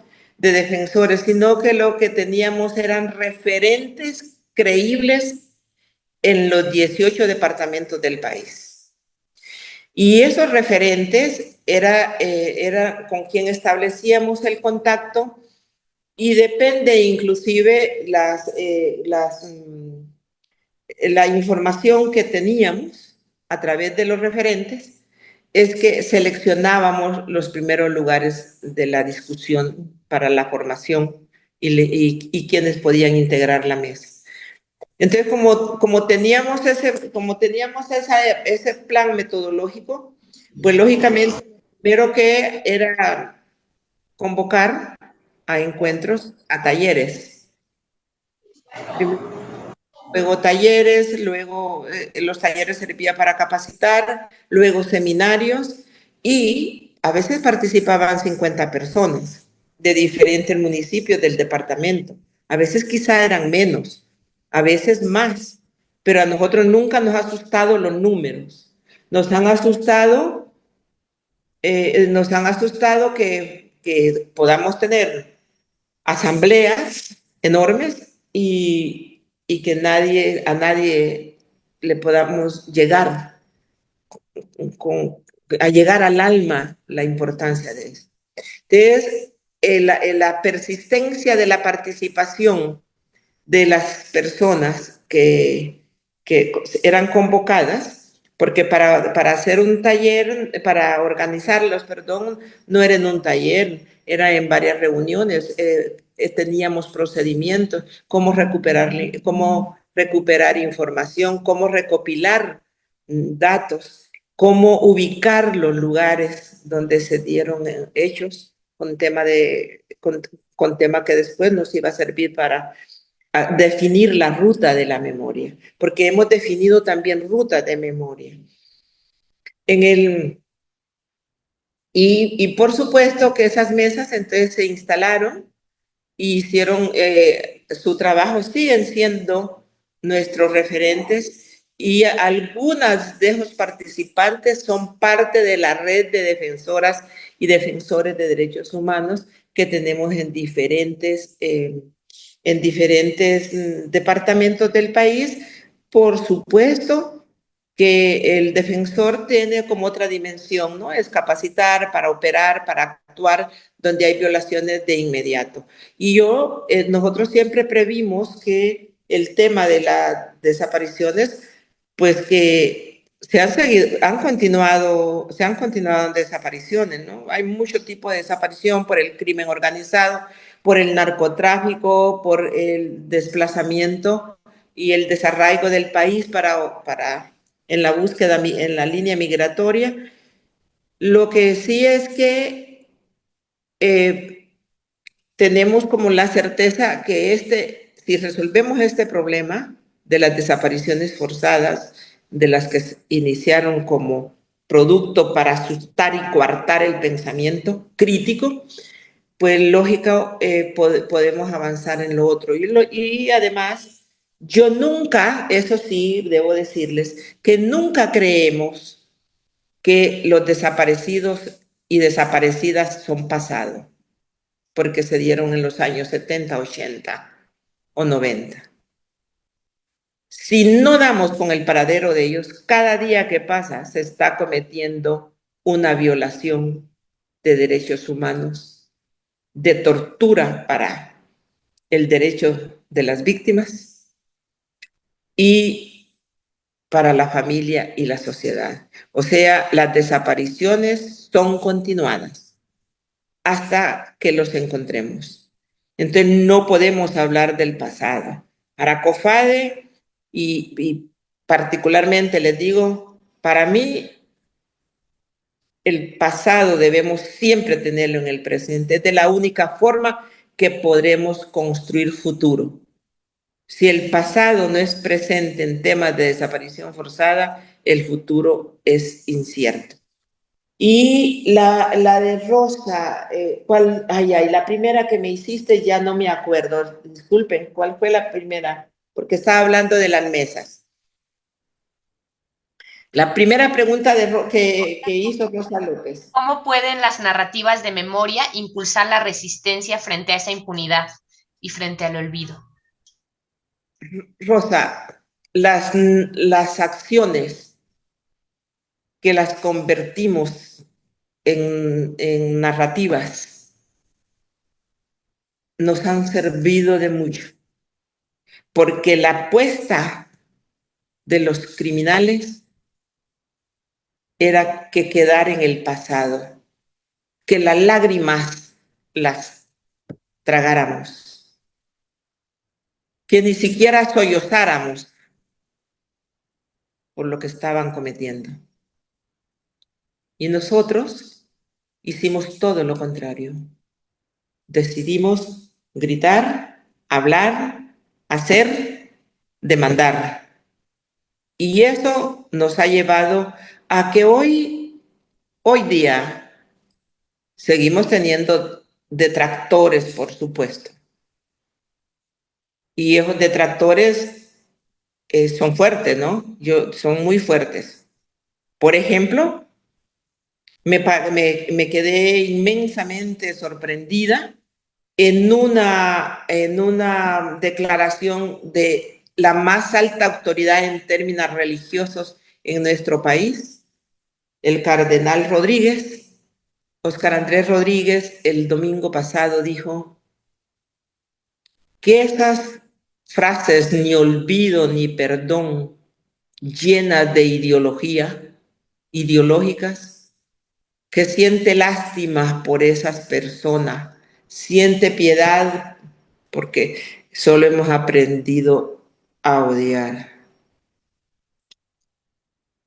Entonces, les digo, hay una construcción y una manipulación también de nuestras narrativas. Nosotros siempre hemos dicho, y lo dijimos desde el inicio, con COFADE no se metan. La verdad, la justicia y la memoria no se negocian. Y nosotros no olvidamos ni perdonamos. Porque vamos a olvidar y vamos a perdonar cuando sepamos dónde están, quiénes fueron y por qué lo hicieron. Y no tenemos esa respuesta. Así que sí han servido, Rosa, para ir construyendo ciudadanía con conciencia política, ideológica de lo que se vivió en los años 80 en nuestros países. Y no hay pecado, ni hay delito, ni hay vergüenza. O sea, desde nuestra mirada, desde de nuestro saber. Gracias, gracias Berta. Tenemos otras dos preguntas en el chat para usted. Erika Liliana López dice, gracias, doña Berta, por el regalo de su claridad tierna y contundente. Quisiera regresar al tema de las víctimas y memorialización.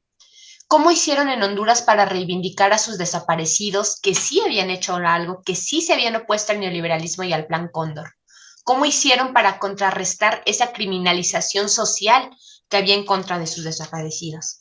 Y otra pregunta de la compañera Mayek dice, ¿hay puentes de contacto entre la memoria de víctimas de desapariciones forzadas de las décadas de los 70s y 80s con las víctimas de desaparición por actores no gubernamentales de los tiempos recientes? ¿Han tenido algún ejercicio de puente de memoria? Y bueno, le dejo esas. Bueno, ¿cómo hacerlo? ¿Cómo lo hicimos? Ustedes aquí están hablando no solo con... Soy una sobreviviente. Al ser una sobreviviente,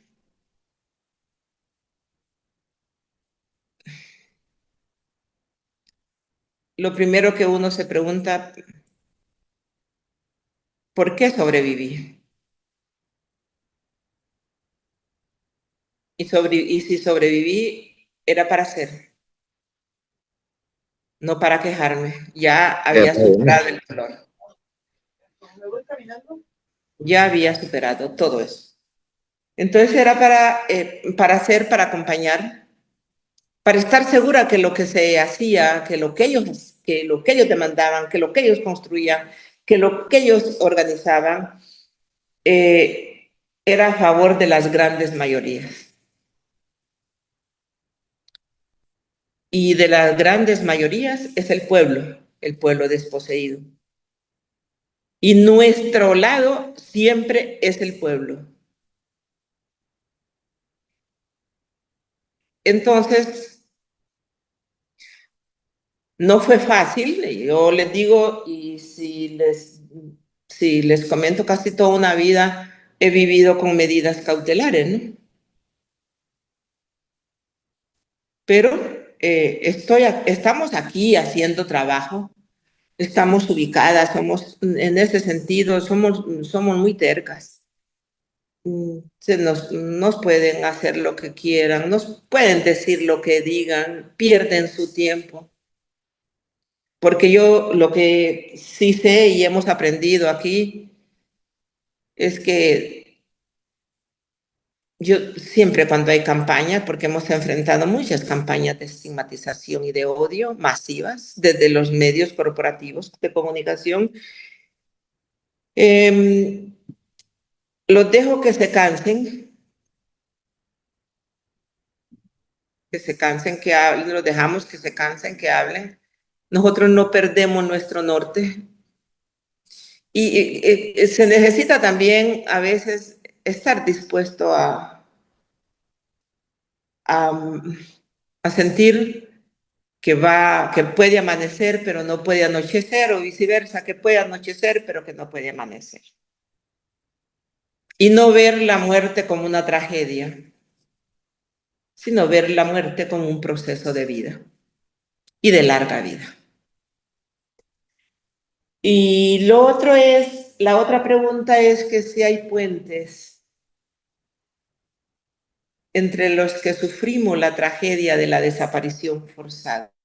No deberían de haber puentes. No, perdón, no deberían de haber muros. Perdón, solo puentes. Entendemos que las familias de las nuevas desapariciones por crimen organizado, por trata, por todo lo que se está dando en esta nueva época. Las familias no pueden sufrir menos que lo que sufrimos nosotras.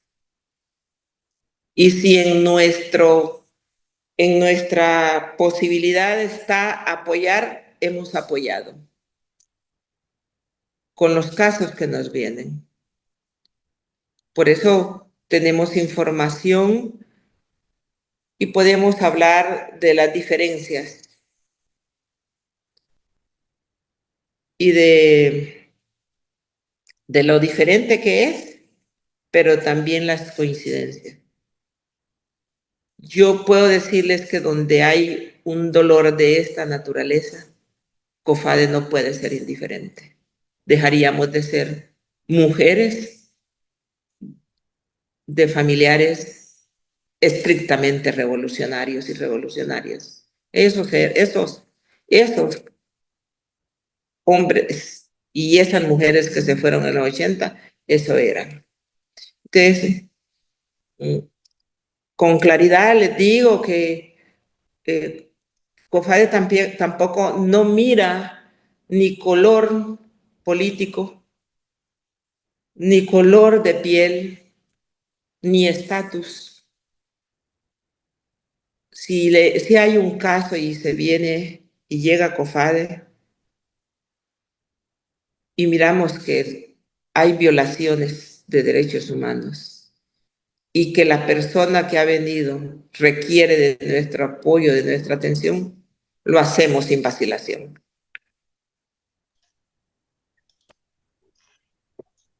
Berta, muchas gracias. Hay varios saludos para usted, que siempre es un placer escucharla y un gusto saber de la lucha que han sostenido por tantos años con tanta dignidad. Ya al final estamos sobre el tiempo, pero no me quiero ir sin agradecer a todas y cada una de nuestros ponentes. Creo que Jorge tuvo que irse. Flavia, me parece que estás por aquí. Si quieres prender tu cámara también. Poco para volver a agradecerles, primero, que hayan respondido al llamado del GIASP en este seminario que vamos a tener durante todo el año. Segundo, por la generosidad de su palabra y de todo el camino que han recorrido, que sin duda alumbra no solo a los procesos que ustedes han vivido con sus personas desaparecidas o violentadas, sino un montón de ejercicios más en todos lados. Esta vez creo que tuvimos una primera sesión muy fructífera. Fueron 3 geografías que parecen muy distantes y muy distintas, pero que encontraron puntos en común. Italia, Honduras y México tienen muchos vasos comunicantes, tienen muchos puentes, ¿no? Y en este momento siempre es necesario decir, frente a lo que está pasando con las políticas migratorias en Estados Unidos, la guerra que se libra contra el pueblo de Gaza, necesitamos puentes y no muros, ¿no? Y creo que estas últimas palabras de Berta nos ayudan para eso. También a estas tres geografías se unieron tres generaciones de lucha distintas, ¿no? Que también parece que enriqueció mucho el seminario, porque eso nos permite ver también una idea de temporalidad y también una idea de cómo esta memoria está en el presente, nos sirve para el presente, que es algo que las tres participaciones destacaron. No nos queda más que agradecer desde el GIAS nuevamente su participación. Nos quedamos con esta idea de las terquedades unidas de las que hablaba Berta, ¿no? Invitarles a estas terquedades unidas. Flavia, ¿quieres decir algo? Sí, que para hablar del proceso Cóndor, aquí en Italia hace como 3 años empezó un procedimiento en el Tribunal Penal sobre el proceso Cóndor porque hay algunas víctimas que tienen origen italianos y por eso Libera fue parte civil. No sé si en México existe esta figura en el proceso penal. Pero es una cosa muy importante para las víctimas porque parte civil significa que yo soy una parte activa del proceso. Entonces, por ejemplo, en mi caso, mi familia se constituyó parte civil y todos los familiares pueden hacerlo y Libera empezó a constituirse como asociación. Esto fue muy revolucionario porque el derecho era solamente por personas físicas y en este caso Libera se constituyó parte civil para declarar que fue impactada de este Plan Cóndor también y desde hace años Libera es parte civil en muchos procesos por mafia para visibilizar las historias, las víctimas, porque es una manera de ser activos no solamente al exterior, sensibilizando, sino también porque se queda por escrito en la sentencia que fue la participación de personas y asociaciones que se declaran como impactada por este crimen. Yo no creo si en México hay, no sé si en México hay esta posibilidad, pero es una cosa muy importante y muy impactante porque algunas veces, por ejemplo, los familiares, si no tienen el sostegno de la gente, por ellos es muy difícil hacer constituirse parte civil porque son solitos. Entonces, la participación de asociaciones como Libera también da una fuerza a los familiares. Y esto lo hizo por el Plan Cóndor, entonces me parecía muy importante compartirlo.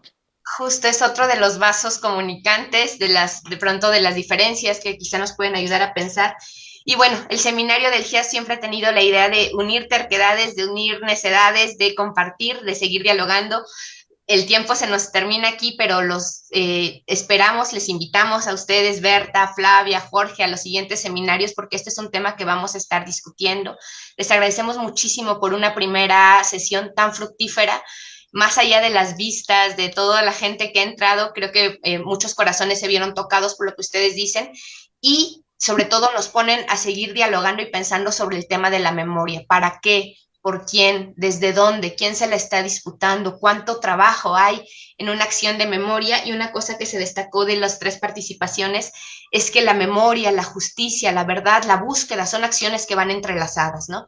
Que no es que tengamos que esperar mucho tiempo para hablar de memoria, sino que las acciones que ustedes vienen realizando desde los primeros momentos en que están buscando la dignificación y buscando a sus familiares desaparecidos o justicia por sus familiares asesinados, ya hay un proceso de memorialización. Entonces, bueno, sin más, cierro la sesión, no sin antes invitarles a todas las personas que nos ven desde el Facebook, desde el Zoom, a nuestra siguiente sesión la sesión número 2 de este seminario de este año será Fronteras de Memoria, en abril 24 de este año, y bueno, estará guiada y estará coordinada por las personas co-convocantes de la Universidad Autónoma de Ciudad Juárez, a quienes saludamos con mucho cariño porque son quienes también están coordinando este seminario con otras instituciones. Entonces, les esperamos el 24 de abril a las 11 de la mañana para que sigamos debatiendo y sigamos uniendo terquedades. Entonces, muchísimas gracias a todas. Un abrazo. Gracias. Cerramos la del Zoom. Perdón, cerramos el Facebook y si quieren nos quedamos por aquí, Flavia. Claro. Chao.